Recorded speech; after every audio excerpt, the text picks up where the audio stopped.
नमस्कार, जय हिंद। स्वागत है आपका मगर। इस वक्त तारीख आज हो गई है 11 दिसंबर 2022, दिन है रविवार। हिंदी तिथि पोस्ट मास क्रिसमस की तिथियां। आज की ताजा खबरों के अपडेट में बात करेंगे देश भर की तमाम बड़ी और काम की खबरों के साथ ही सरकार की ओर से आज लिए गए कुछ महत्वपूर्ण फैसलों, जारी किए गए कुछ नए नियमों की।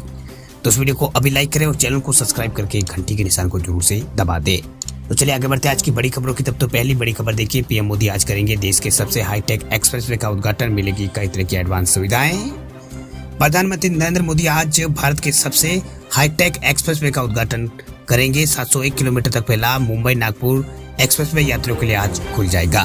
वही 6 लेन में बने इस एक्सप्रेसवे से किसानों को फायदा होगा। हाईवे पर 20 कृषि स्मृति केंद्र स्थापित किए जाएंगे। इससे किसानों का माल मंडी में काफी कम समय में पहुंच जाएगा। इसके अलावा एक्सप्रेसवे को शानदार बनाने के लिए हाईवे पर 1268 पेड़ लगाने की योजना है। लगभग 50,000 करोड़ का ये जो प्रोजेक्ट है, वही इस प्रोजेक्ट को बनाने के लिए 49,250 करोड़ का बजट यहाँ पर दिया गया है। ये आगामी दिल्ली मुंबई एक्सप्रेसवे को यहाँ पर उससे भी यहाँ पर जुड़ा होगा, जिसका अगले साल पूरा होने की उम्मीद है। इसके बाद ये 8 लेन वाला भारत का सबसे लंबा एक्सप्रेसवे हो जाएगा। वर्तमान में 18 घंटों से मुंबई और नागपुर के बीच की यात्रा को कम समय यानी समय को यहाँ पर लगभग 7 से 6 घंटे यहाँ पर 7 से 6 घंटे यहाँ पर कम कर देगा। इसकी गति जो है 150 किलोमीटर होगी।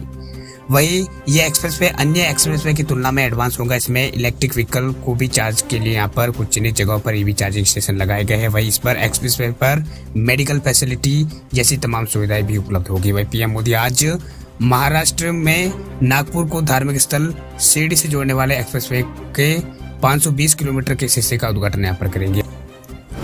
बात अब करते हैं अगली खबर की। तो ट्रू कॉलर लेकर आया है कमाल का फीचर। अब ऐप के अंदर ही आपको मिलेंगे सभी सरकारी विभागों के नंबर। भारत की सबसे ज्यादा लोकप्रिय caller identification app Truecaller ने हाल में ही अपने प्लेटफॉर्म पर एक नया फीचर जोड़ा है। इस फीचर का नाम कंपनी ने गवर्नमेंट सर्विस डिजिटल डायरेक्टरी रखा है। अगर आप भी इस ऐप का इस्तेमाल करते हैं तो ये फीचर आपके लिए बहुत ही काम का साबित हो सकता है। दरअसल प्लेटफॉर्म पर इस फीचर के जोड़े जाने की वजह से अब आप ये पता आसानी से लगाया जा सकेगा कि सरकारी विभाग के नाम से कॉल करने वाला वाकई सरकारी कर्मचारी है या फिर स्कैमर। वही ट्रू कॉलर ने अपने इस फीचर के बारे में बताते हुए कहा है कि अब यूजर्स इन ऐप गवर्नमेंट डायरेक्टरी की मदद से 23 राज्यों और केंद्र शासित प्रदेशों के लिए 20 केंद्रीय मंत्रालय और विभागों से जुड़े सभी नंबर जो है इसमें वेरीफाई किए जाएंगे। इन सभी नंबर्स का यहाँ पर एक एक्सेस भी यूजर्स को चुटकी में यहाँ पर इसमें मिल जाएगा। इन सभी वेरीफाइड नंबर्स के बारे में बताते हुए ट्रू कॉलर ने आगे बताया है कि ये नंबर सीधे सरकारी और ऑफिशियल सोर्स से ही यहाँ पर लिए जाएंगे।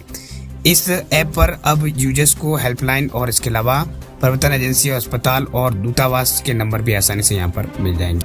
बात अब करते हैं अगली खबर की। तो राजस्थान में मूल निवास प्रमाण पत्र पर सरकार का बड़ा फैसला। अब स्कूल में होगा ये काम।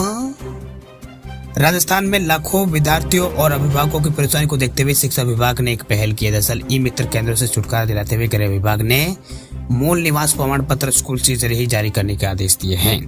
ऐसे में कक्षा 5 से 8वीं तक के बच्चों के जो मूल निवास प्रमाण पत्र है उसकी पूरी प्रक्रिया स्कूलों से ही होगी।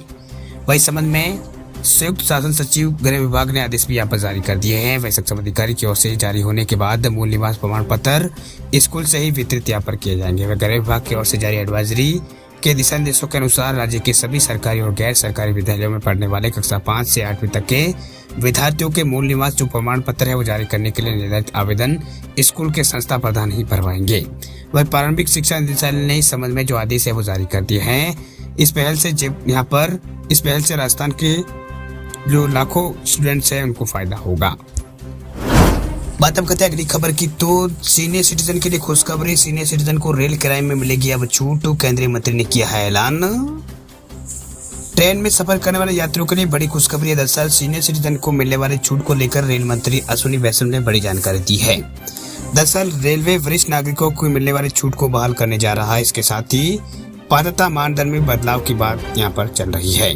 वही मीडिया रिपोर्ट से मिली जानकारी के मुताबिक रेलवे बोर्ड सीनियर सिटीजन की जो आयु सीमा है उसमें बदलाव करने की योजना बना रहा है। इसके अलावा टिकट पर मिल रही रियायतों को सिर्फ कुछ कैटेगरी तक ही सीमित यहाँ पर रखा जाएगा। वही पहले की बात करें तो पहले सभी कैटेगरी के लोगों को इसमें रियायत मिलती थी। वही रेलवे बोर्ड ने बताया है कि ये वरिष्ठ नागरिकों को रियायत देने का प्लान यहाँ पर रेलवे की ओर से बनाया जा रहा है। इसमें वरिष्ठ नागरिकों के लिए सब्सिडी बरकरार रखते हुए इन रियायतों की लागत को कम करने का विचार है। फिलहाल अभी किसी भी नियम और शर्तों को यहाँ पर तय नहीं किया गया है। वह रेल मंत्रालय की ओर से मिली जानकारी के मुताबिक ट्रेन में सफर करने वाले सभी नागरिकों के किराए पर औसतन 53% का डिस्काउंट मिलता है। इसके साथ ही दिव्यांगजनों, स्टूडेंट्स और मरीजों को इस छूट के अलावा कई तरह की रियायतें मिलती हैं। वही लोकसभा में रेल मंत्री से रेल कन्वर्सन को लेकर सवाल किया गया तो रेलवे मंत्री की ओर से यहाँ पर कहा गया है कि 2019-20 में रेलवे ने पैसेंजर टिकट पर 59,837 करोड़ रुपए की सब्सिडी यहाँ पर दी है। इसके अलावा संसद से जुड़े स्थायी समिति ने यहाँ पर स्लीपर और थर्ड एसी सफर कराने वाले वरिष्ठ नागरिकों को ट्रेन टिकट में कंसेशन देने का सुझाव यहाँ पर दिया है। बात अब करते हैं अगली खबर की। तो केंद्र सरकार ने दिया है झटका, पहली से 8वीं कक्षा के विद्यार्थियों की प्री मैट्रिक स्कॉलरशिप बंद।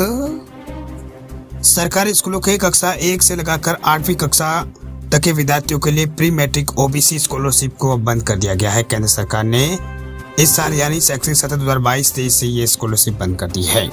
वही केंद्र सरकार के इस फैसले से उक्त कक्षाओं के सैकड़ों विद्यार्थियों को झटका लगा है। वही केंद्र सरकार ने शिक्षा विभाग को इस संबंध में निर्देश भी है वो जारी कर दिए हैं।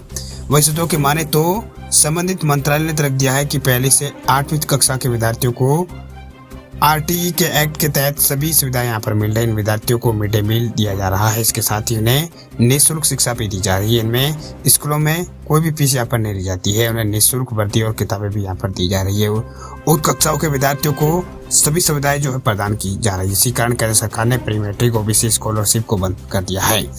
वही स्कीम के तहत विद्यार्थियों को 2000 से 2400 रुपए की स्कॉलरशिप यहाँ पर दी जाती थी। हालांकि इस दौरान 9वीं और 10वीं कक्षा के विद्यार्थियों को ये स्कीम जो है उनके लिए ये जारी रहेगी। खबर की तो यूजीसी रूल्स को लेकर बड़ी खबर देखिए। अब 3 नहीं 4 साल में होगी ग्रेजुएशन, यूजीसी जल्द करेगा ऐलान।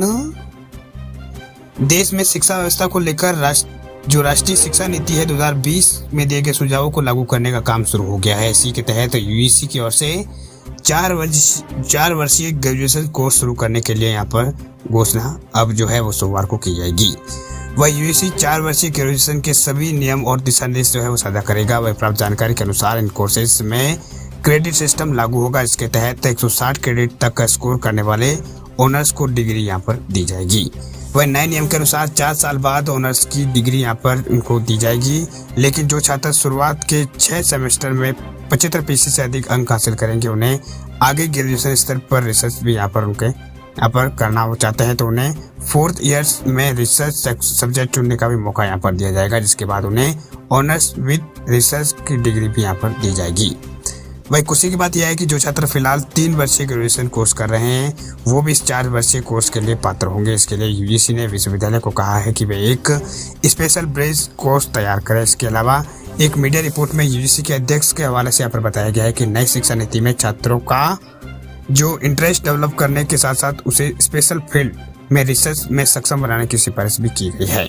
बात अब करते हैं अगली खबर की। तो बैंक ऑफ बड़ौदा के ग्राहकों को लगा है झटका, एमसीएलआर बढ़ा, अब ज्यादा देनी होगी ईएमआई। भारतीय रिजर्व बैंक ने 7 दिसंबर को रेपो रेट में 0.35% की बढ़ोतरी का ऐलान किया था। वह रेपो रेट बढ़ाने के बाद बैंकों ने भी एमसीएलआर बढ़ाना शुरू कर दिया है। वही एचडीएफसी बैंक और बैंक ऑफ इंडिया और इंडियन ओवरसीज बैंक के बाद अब पब्लिक सेक्टर के बैंक ऑफ बड़ौदा ने भी अपने ग्राहकों को जोरदार झटका दिया है। दरअसल बैंक ऑफ बड़ौदा ने अलग अलग अवधि के एमसीएलआर में 25 से 30 बेसिस पॉइंट यानी 0.25% से 0.30% तक की बढ़ोतरी यहाँ पर की है। वह अब बैंक से जो लोन लेना है महंगा हो जाएगा। बैंक की जो नई दरें है वो कल से यानी 12 दिसंबर से लागू हो जाएगी। वही बीएसई फाइलिंग के मुताबिक बैंक ने 1 साल के एमसीएलआर को 0.25% बढ़ाकर 8.5% यहाँ पर 8.30% कर दिया है। अब तक ये 8.05% थी। वही एक माह के एमसीएलआर उसको भी 0.25% बढ़ाकर 7.95% कर दिया गया। बात अब करते हैं अगली खबर की। तो पीएम किसान योजना को लेकर बड़ी खबर देखिए। बिना ये काम किए नहीं मिलेगी 13वीं किस्त, जल्द होने वाली है जारी। देश भर के किसानों की भलाई के लिए और उनको आत्मनिर्भर बनाने के लिए मोदी सरकार पीएम किसान योजना चला रही है। इसमें हर साल किसानों को 6,000 रुपए की आर्थिक सहायता दी जाती है।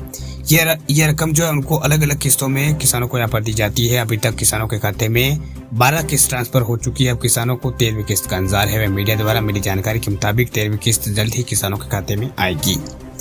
बता दें आपको कि सरकार द्वारा पीएम किसान योजना के लाभार्थियों के लिए केवाईसी अनिवार्य बना दिया गया है। अगर आप भी पीएम किसान योजना के लाभार्थी है तो अब तक आपने केवाईसी नहीं कराई है तो आप करा लीजिए, वरना आपको पीएम किसान सम्मान निधि योजना की जो 13वीं किस्त है वो नहीं मिलेगी। दरअसल पीएम किसान योजना की वेबसाइट पर प्लेस हो रही नोटिफिकेशन से इस बात की जानकारी यहाँ पर मिली है। ऐसे में अगर आप 13वीं किस्त का लाभ उठाना चाहते हैं तो जल्द से जल्द KYC की जो प्रक्रिया है वो पूरी कर ले। वही पीएम किसान योजना में हर 4 महीनों के अंतराल में पीएम किसान सम्मान निधि योजना की एक किस्त को ट्रांसफर किया जाता है। वही केंद्र सरकार ने अक्टूबर 2022 में इसके तहत 12वीं किस्त का पैसा जारी किया था। वही पीएम मोदी ने खुद बटन दबाकर लगभग देश के 10 करोड़ से ज्यादा किसानों के खाते में भी पैसे भेजते। अगर 4 महीनों के अंतराल के हिसाब से देखे जाए तो 13वीं किस्त का लाभ जो है फरवरी के महीने के आखिरी हफ्ते में यहाँ पर किसानों को मिल सकता है।